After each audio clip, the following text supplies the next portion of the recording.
Hai guys, balik lagi dengan kita di Flash Gadget Channel. Jadi ini buat teman-teman yang belum tahu Oppo F1 Plus, ini tuh salah satu smartphone yang punya kamera selfie terbaik pada zamannya ya.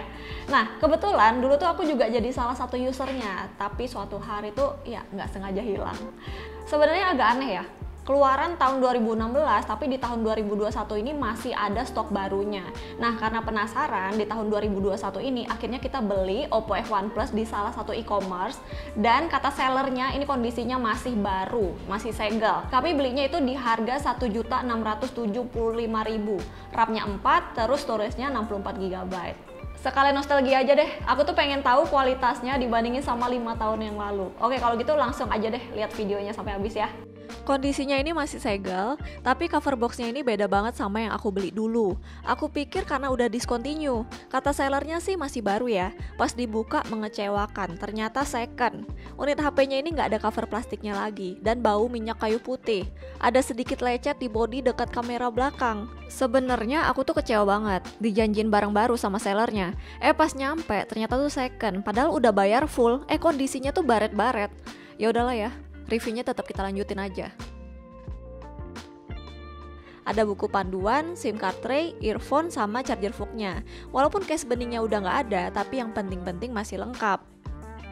Tadi nggak ada keterangan warna di boxnya. Dan unit yang aku dapat ini warna gold. Pilihan warnanya ini memang cantik-cantik banget.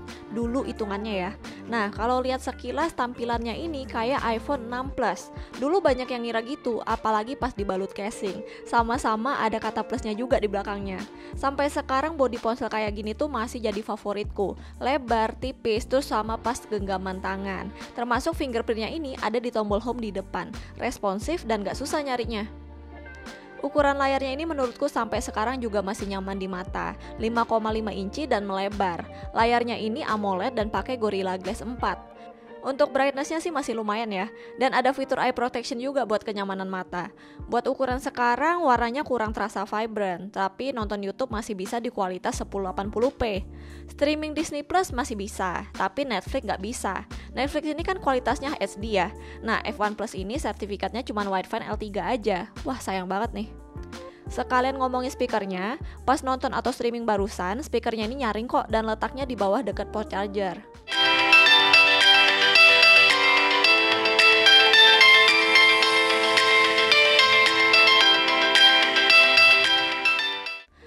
Tadi aku sempat ragu ya sama Helio P10, soalnya udah lama banget. Terus aku installin PUBG M aja nih, yang kira-kira bisa jadi standar. Kalau game PUBG lancar, game-game ringan lainnya tuh otomatis lancar. Aku main PUBG di Graphics Smooth Balance. By the way, mentok settingannya itu di balance medium aja. Walaupun bukan kualitas yang bagus banget kayak HP gaming, seenggaknya tuh masih bisa buat main. Setelah lama main, ini bodinya agak panas ya, di sekitar 39 derajat. Baterainya ini kan 2850 mAh. Kebantu banget nih cepet ngecasnya karena pakai charger fork-nya Oppo. Kapasitas baterainya ini memang nggak besar, jadinya nggak bisa lama-lama buat main game, tapi buat aktivitas ringan masih aman. Nah, OS-nya ini pas pertama kali aku nyalain langsung dapat update. Tapi heran juga ya, udah 5 tahun tapi OS-nya ini masih Android 5, sama color OS-nya ini masih 3.0.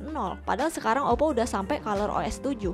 Oke, sekarang kita lanjut ke kamera yang jadi fokus utamanya. Kelengkapan fitur kameranya, untuk fotonya sendiri itu kurang nggak ada ultrawide sama mode portrait. Tapi selebihnya, hasil foto selfie-nya itu natural dan sampai sekarang tuh masih jadi favoritku. Untuk mode beautify-nya, itu juga bisa diatur levelnya. Lanjut ke hasil kamera belakangnya, aku foto di background alam, komposisinya ini udah pas, natural, dan gak overexposure. Nah, kurangnya sih malah di layarnya ya. Layarnya tuh jadi gelap pas di outdoor. Kalau hasil video, kamera depan sama belakangnya ini kualitasnya udah 1080p di 30 fps. Nah, walaupun gak ada S-nya, hasilnya itu gak terlalu shaky.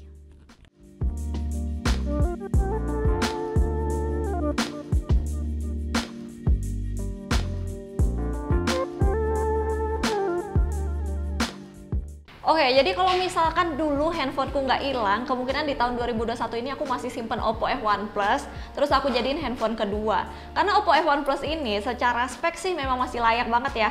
Apalagi RAM sama storage-nya itu besar, 4/64 GB. Karena Oppo F1 Plus ini secara spek menurut aku masih layak banget di tahun 2021. Kayak yang tadi aku bilang, hasil fotonya natural, masih bagus banget. Nah, apalagi di zamannya, Oppo F1 Plus ini punya predikat selfie expert. Nah, buat teman-teman yang hobinya update IG, update media sosial, kayaknya Oppo OnePlus ini dukung banget buat keseharian kamu. Ya, Oppo OnePlus ini di tahun 2021 ini cocok buat kegiatan kasual. Kalau buat ngegame kayaknya bisa sesekali aja. Sebenarnya harga secondnya Oppo OnePlus ini masih bisa ditemuin di harga 1,1 juta sampai 1,3 jutaan. Nah, memang sih Oppo OnePlus ini mantan mid-range terbaik ya. Nah, apalagi sekarang itu HP harga 1,1 jutaan kayaknya memang jarang banget bisa nemuin spek yang selengkap ini. Kayak yang udah aku mention di awal, kita tuh belinya di harga 1.675.000, 1,6 jutaan. Dan kita itu kecewanya bukan karena kita beli di harga yang beda 200 sampai 300 ribu, tapi kita tuh kecewa karena sellernya itu nggak jujur. Katanya sih baru barangnya, tapi ternyata second. Jadi dari pengalaman kami barusan, kalau misalkan teman-teman pengen beli barang elektronik online ataupun handphone secara online, kayaknya sih memang harus lebih hati-hati lagi. Apalagi ada handphone yang katanya udah keluaran lama tapi sekarang masih ada stok barunya. Nah, kalian itu memang bener-bener harus pinter-pinter pilih seller sama harus dicek lagi lebih teliti. Oke, segitu dulu review Oppo OnePlus dari aku. Semoga bermanfaat buat kalian yang nonton. Semoga juga bisa jadi rekomendasi buat kalian yang lagi nyari handphone jadul, handphone second atau yang lainnya. Oke, kalau gitu makasih banget juga yang udah nonton video ini sampai habis. Jangan lupa buat nyalain lonceng notifikasinya supaya nggak ketinggalan update dari Flash Gadget Channel. Ya, sampai jumpa di video review selanjutnya ya. Dadah!